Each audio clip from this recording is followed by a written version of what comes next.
Merhabalar, Doktor Metin ben.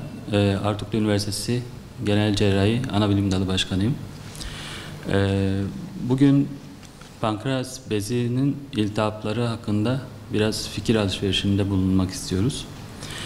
Pankreas dediğimiz organımız miden, kalın bağırsak, safra kesesi ile komşu, karın arka duvarında yerleşmiş bir organımızdır.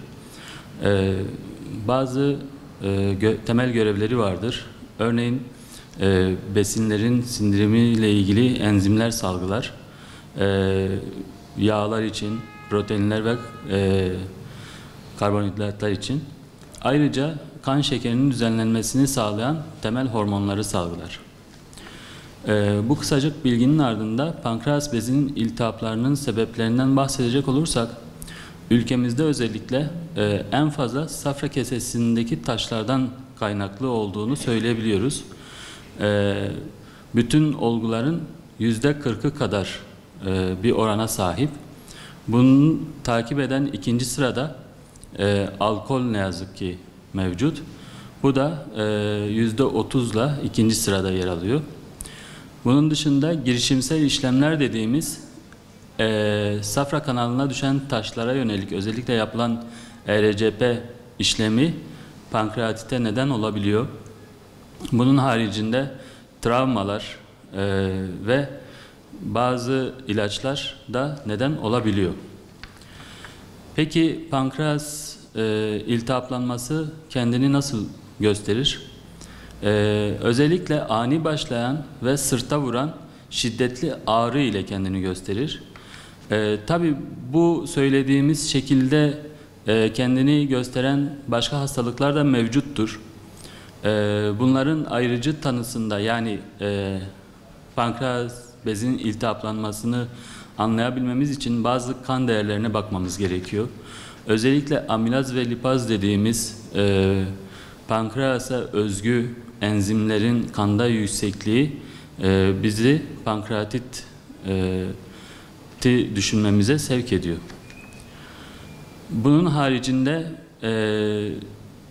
tomografi çekilerek de pankreatiti ayrıcı tanısını koyabiliyoruz. Ve ultrason ile destekleyebiliyoruz. Yani ultrasonda ise az önce dediğimiz gibi en fazla neden safra kesesindeki taşlar olduğu için safra kesesinde taş var mı yok mu bunu ayırt etmemiz gerekiyor. Yani tedavimizi yönlendirmesinde bizim için önemli. İlk etapta başvurduğunda hastamız bizim için safra kesesine bağlı mı veya diğer nedenlere bağlı mı bu önemli. Bunu da bazı kriterleri mevcut. Örneğin yaş önemli. Kandaki iltihap hücrelerinin artmış olması ve diğer bazı değerlerin artmış olması bizim ilk etaptaki tedavimizi ve hastalığın nasıl süreceği konusunda bize bilgi verecektir. Yani pankreas iltihabı ölümcül de olabileceği için bu süreç hakkında bize bilgi verecektir. Tedavimizde destek tedavisi veriyoruz ilk etapta. Ameliyat pek düşünmüyoruz. Eğer ki safra kesesi taşlarına bağlı oluşmuşsa hastanın durumu stabilleştiği zaman, normalleştiği zaman, taburculuk aşamasına geldiği zaman safra kesesi ameliyatı yapıyoruz. Bunun haricinde hastalığın seyri sırasında başka sıkıntılar ortaya çıkarsa ki biz bunlara komplikasyon diyoruz tıp dilinde. Bu durumda da ameliyat gereken hastalar olabiliyor. Bunun haricinde hastanın öncelikle sıvı tedavisini düzenliyoruz. Destek tedavisi veriyoruz. Çünkü bu hastalık vücuttaki elektrolit dengesini ve diğer parametrelerin değişmesine neden olabiliyor.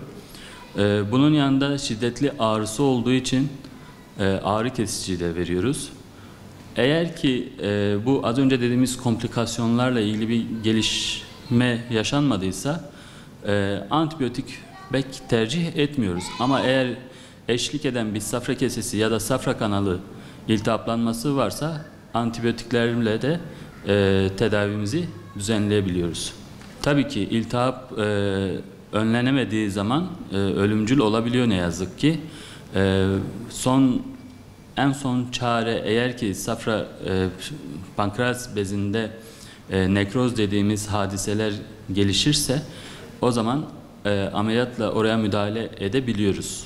Komplikasyon geliştiği zaman örneğin pankreas bezinde nekroz geliştiği zaman bu durumda girişimsel radyoloji ile işbirliği içerisinde bulunabiliyoruz veya ameliyat edebiliyoruz.